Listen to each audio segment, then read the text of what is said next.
To the person who is about to grab their car keys and go to the ATM and take out $3,000, you say what? You don't need to. Your ATM is safe, your banks are safe, there's enough cash in the financial system, and there is an infinite amount of cash at the Federal Reserve. An infinite amount of cash at the Federal Reserve. An infinite amount of cash at the Federal Reserve. We will do whatever we need to do to make sure that there's enough cash in the banking system. Welcome everybody to the Daily Recap Show, where we talk about stocks and the financial markets. My name is Chase. If you like this video, please subscribe, hit that notification bell as well as the like button, and leave a comment for the algorithm. Let's get into it. This is the daily heat map of the S&P 500, and US stocks finished mostly lower on Tuesday as Wall Street weighed President Trump's latest threats of stiff tariffs against his 3-week reprieve on the return of sweeping Liberation Day duties. And as a result, the market was very mixed today. For example, look at consumer staples. A defensive sector, very red, led by selling Walmart, Costco, Procter & Gamble. But then you look at another defensive sector, healthcare, actually pretty green, outperformed the broader market today. And that was the theme of today. For example, semiconductors in the tech space as a whole were actually very green. But then you had names like Google, Amazon, Apple, Microsoft, they were in the red. Financials were in the red, but we had energy very green. A mixed day here in industrials. And again, that was the theme of today. It was very mixed, with the S&P 500 virtually flat, slightly lower, down 0.5% for the day. We did see buying in the material space, energy, materials, technology, and healthcare. But in the broader market, stuff like industrials, real estate, communication services falling, with the two worst sectors being like gold, or I should say the index, and then utilities, both down in excess of 1%. But small caps did outperform today. Small cap value, small cap growth, small cap core really moving, especially small cap value up nearly 1%. Mid caps also saw broad-based gains, except growth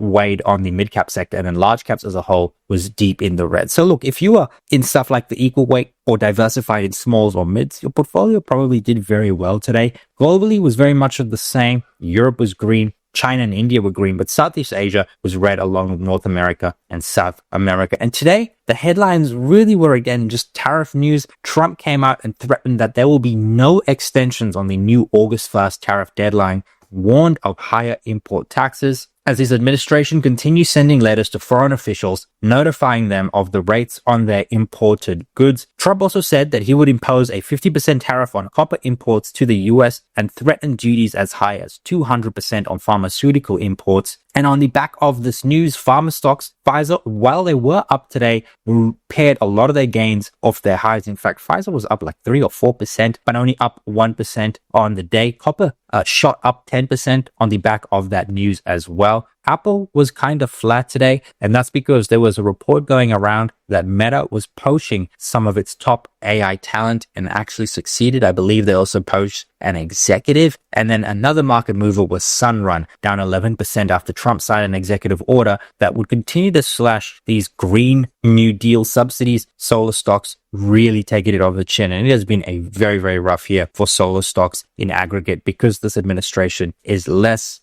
about the environment and more about just the economy. And then for everything we saw today, there was 2,300 decliners, 3,900 advances. We saw net outflows in the NASDAQ 100, net inflows in the New York Stock Exchange, although slightly, with the S&P 500 flat today. And you can see the type of volatility that was created as a result of all of the headlines. And that's really what the market traded on today. Market momentum continues to remain solid. Everything from the 5-day to the 200-day moving average continue to remain robust. And as long as these remain robust, this is an opportunity for you to just go ahead and buy the dip. And that's really what you should be doing in the market right now. Now guys, looking at the charts, you can see large caps were largely flat today. The NASDAQ with a slight gain, the S&P 500 with a slight loss, but both pretty much flat. The IWM completely outperforming, up 0.7% today, along with the RSP. So the broader market outperforming, and you could see small caps, mid caps also outperforming. But net, I wouldn't call it a bad day, just a day that was trading on the headlines, and the market's a little undecided with where we're going, especially as it pertains to tariffs, trade deals, monetary policy. Also, we are digesting what has been a pretty big move off the lows, and a little bit of digestion is completely normal. Looking at the rest of the world, you can see European stocks were up slightly today. Middle Eastern stocks were down. Australia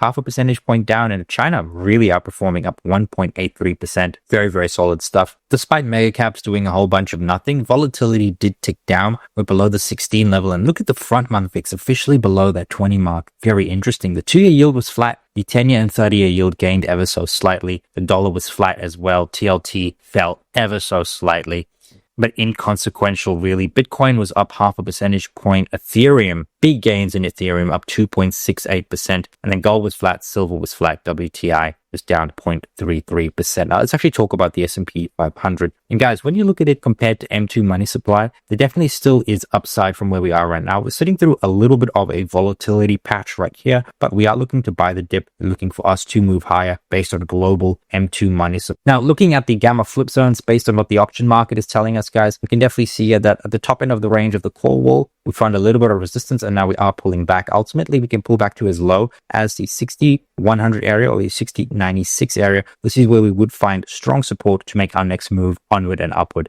Below here, that opens up the 59.28 level. We definitely don't want to see price action below here, because then we would go ahead, close this gap, and find support at this level right here. Wouldn't really be constructive for us to move higher. So ultimately, if we are to pull back, we want to find support right here at the 6100 area and then make our next move onward and upward. It's a very similar situation in the NASDAQ 100. We can see very, very strong. Now we are at all-time highs. Don't get me wrong, guys. I mean, and we are consolidating a lot of this big move right here. In fact, all this price action looks largely healthy. And if we just continue to pull back, I would say for the NASDAQ, ultimately the 22,000 area is where we want to find support. But for the NASDAQ 100 right here, right at this lows right here, 2244, 22445, we find support right there.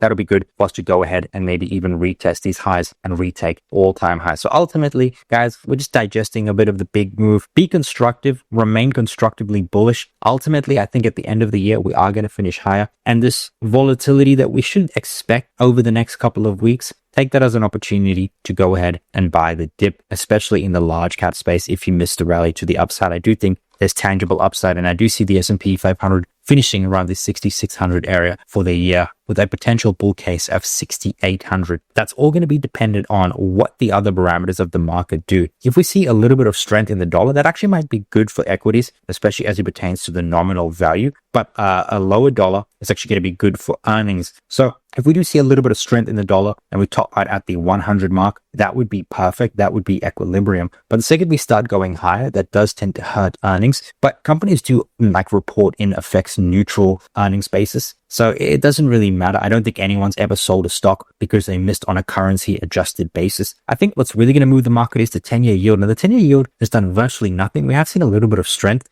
But when you look at it long term, when we open the weekly chart of the 10-year yield, I mean, the 10-year yield has done virtually nothing going back to 2022. We're just consolidating at these highs, looking for the next move to the upside or the downside. We know the Fed is going to be cutting rates. That's going to affect the shorter end, the 2-year yield, the 2-year yield and below. And it does look like we are in a very, very firm downtrend, as you can see from this right here. So maybe we see a little bit upside in the 2-year yield, but ultimately I think we should move lower, especially as rate cuts come to front of mind. Because if we don't get a rate cut in July, we're going to get one definitely probably at the September meeting somewhere around. Now guys, let's actually talk about gold really, really quickly. This is the weekly chart of gold, very, very strong. When we look at the daily chart, we could see that we continue to consolidate in this zone right here. Now, this is actually getting to a really attractive price. I mean, if you're bullish on gold, this 3251 area is where you want to be a buyer, looking for upside to the 3400 area and potentially a retake of these all-time highs. So this is a great place, and I think you can have some very tight stops below here if we do go ahead and break the 3251 area. But I do remain constructively bullish on gold, especially as we do know that deficit is probably going to be blown out under this new budget bill, and not just Trump's administration. Going to 2035, we're going to be running 7% unfunded deficits. Gold is the hedge against all of that inflation and currency devaluation. That's where you want to be. Ultimately, I'm more risk averse. Ultimately, I'm more risk orientated. Ultimately, I'm more risk orientated. I probably want something, with higher beta, and that is Bitcoin. Bitcoin is digesting at the top end of this range. This massive move we made off the Liberation Day lows right here. And we probably will continue to do that. We probably will continue to digest this move before making the move to the upside. Now, I don't know how long that is going to take, but M2 money supply is telling us that we should see momentum to the upside very, very quickly, targeting, the 130, 135, or 140,000 region, somewhere around there. And that should happen very, very quickly. But if we continue to consolidate over the next couple of weeks, don't be surprised. Bitcoin does deviate from this path about 20% of the time. Diving into sentiment, this is BOPA's bull bear indicator, and this indicator moved from 5.8 to 6 last week. So we did get incrementally more bullish, but we're not absolutely incredibly bullish. We're not in that extreme overbought or extreme greed territory. We're right here on the 6 mark, and this is the level where you want to just hold the equities you have, sit through the volatility. We can see a little bit of volatility, expect higher prices, especially in the longer term. And the BOPA bull bear indicator is great because it's more holistic. Instead of just using a couple of indicators, it uses a broad range of indicators from institutional positioning to HF frequency to long only positioning. And it does give us a holistic view of where the market is right now. And while we're not bearish, we're not bullish per se,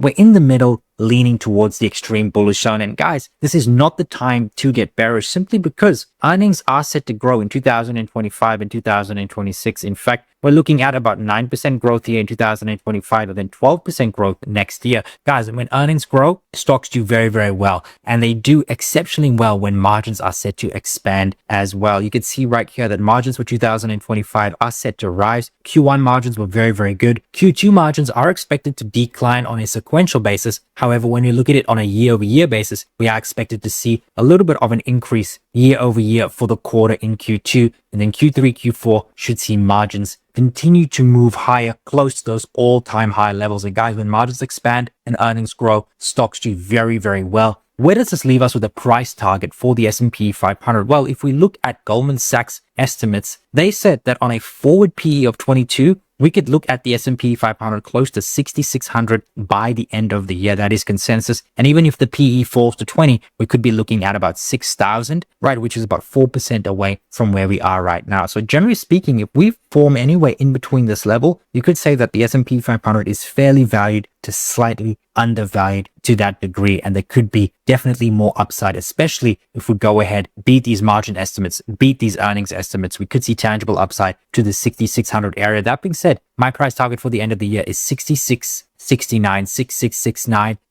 So I'm roughly in line with where Goldman is right now, but it's all going to be dependent on the macro, guys. And now the big, beautiful bill, this is actually a tailwind for markets because we're going to be adding $2.4 trillion into the deficit over the next decade. Absolutely crazy, crazy stuff. A lot of that is going to be driven here in 2026, next year, 27, 28, and 29. So this is the years, these Trump years, you want to be holding equities, risk assets, because we're going to see, because all of that money goes towards businesses, goes to the economy, and the S&P 500 is a great parameter for the economy. What could offset this is tariffs. Now, guys, we did yesterday get the new tariff levels, which will go into effect August 1st, unless we get maybe trade deals. Japan is looking at a 25% tariff. That's an increase from the 24% rate at Liberation Day. We could see South Korea with a 25% tariff, Laos with a 40% tariff, Malaysia with a 25% tariff. We'll see if we do get deals. We do know that an EU and China trade deal is on the way. So that could potentially propel us to the upside, but we'll take it as it comes. Looking at data for the rest of the week, we don't really have much of anything tomorrow. The big thing is going to be the FOMC minutes. And then in terms of earnings, guys,